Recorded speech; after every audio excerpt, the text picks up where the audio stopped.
Хола тотус минимс брез Николай. Всем привет, друзья! В этом видео хочу показать, как можно использовать затирку для швов на основе цемента, влагостойкая, морозостойкая. Ну давайте все по порядку. Здесь делаем подготовку, очищаем от мусора, от грязи. В общем, делаем подготовку. Концентрат можно использовать любой. Это не реклама. Разводится 1 к 5. Развел в бутылке в такой с водой, да? Размешал, залил в распылитель. Сейчас будем грунтовать. Я развожу 1 к 4. Концентрат любой, грунтовка глубокого проникновения. Все, оставляем сохнуть грунтовку. Через часа 2-3 можно приступать к дальнейшим действиям. Я крепил подвесами для гипсокартона, нарезал их кусочками. Вот таким способом. Сверлимся перфоратором, вставляем смарты и саморезами крепим сетку. Сетку можно использовать маленькой ячеи, как примерно в этом видео, но ее нужно обязательно закреплять на пластины самореза. Смотрите, что получается. Сетка, да, армирующая. Ячейка маленькая, да. Смотрите, эта вся конструкция, она болтается. Если бы сетка была прикреплена, то этого бы ничего не случилось. Кстати, вот здесь пеноплекс. А вот эта вся, вон она, ходуном ходит.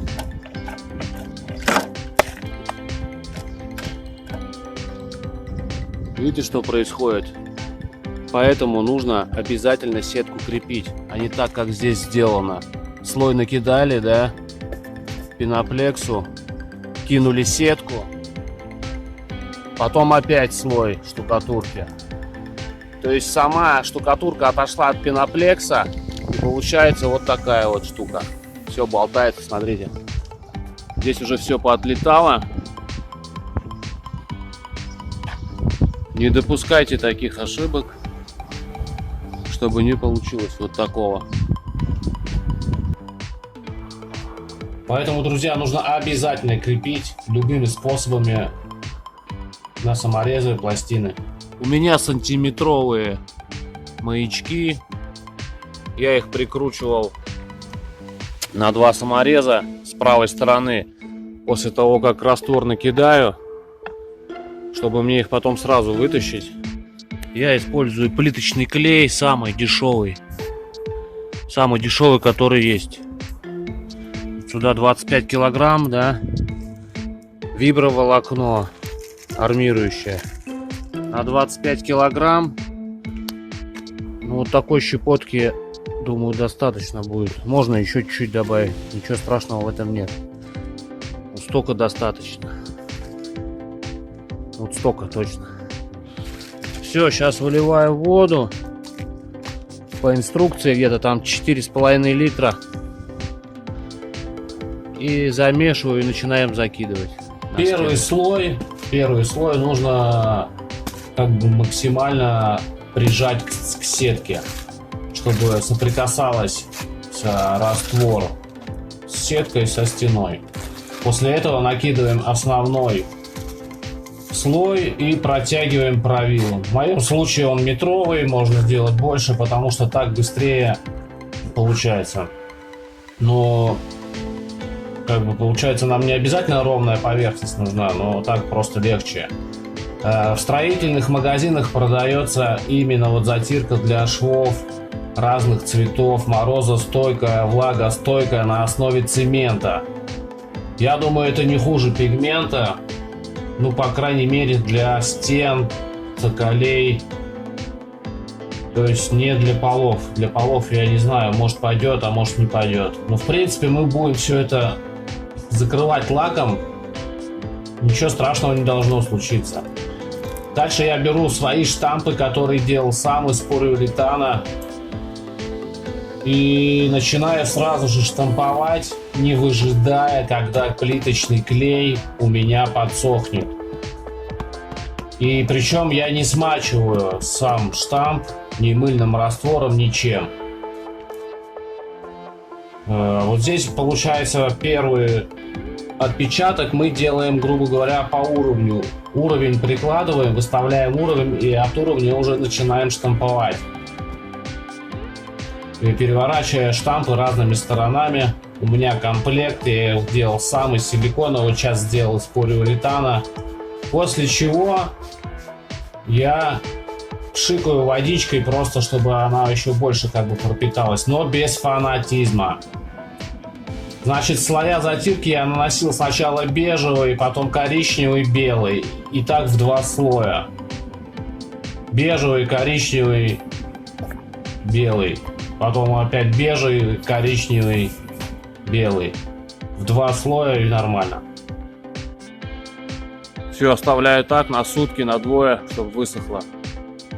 Дальше посмотрим, что будет. Как было очень жарко, я уже на следующий день взял жесткую кисточку и вот лишнюю затирку я просто и смахнул, и получился вот такой эффект. Получается, следующий этап я просто грунтую заново все грунтовкой глубокого проникновения, а именно концентратом, которым разводил 1 к 4. И здесь уже начинаю закрывать, когда грунтовка высохла, закрывать лаком тонировочным. Он продается разного цвета. Можно, значит, глянцевый, можно матовый, на вкус и цвет, как говорится. Вот эту часть я уже закрыл лаком. Но получается выборочно, где-то цвет орех, где-то цвет дуб. Можно смешивать эти 2 цвета на одном камне.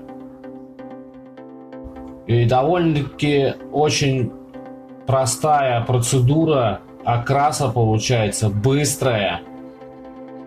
И никаких супер-пупер навыков не надо иметь. И после всего, как сверху я вот прошелся белой фасадной краюшки белой фасадной краской.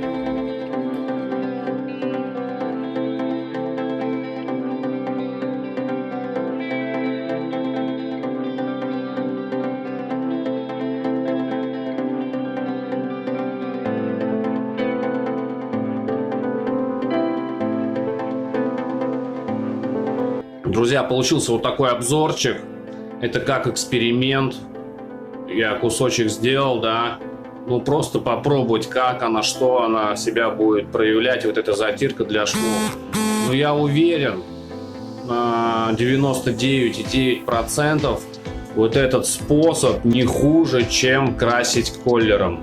Потому что, ну, я имею в виду коллеры с грунтовкой. Потому что здесь мы наносим сам цвет, он впитывается в плиточный клей или песчано-цементный раствор, проникает туда, мы грунтуем сверху, потом закрываем все это дело лаком.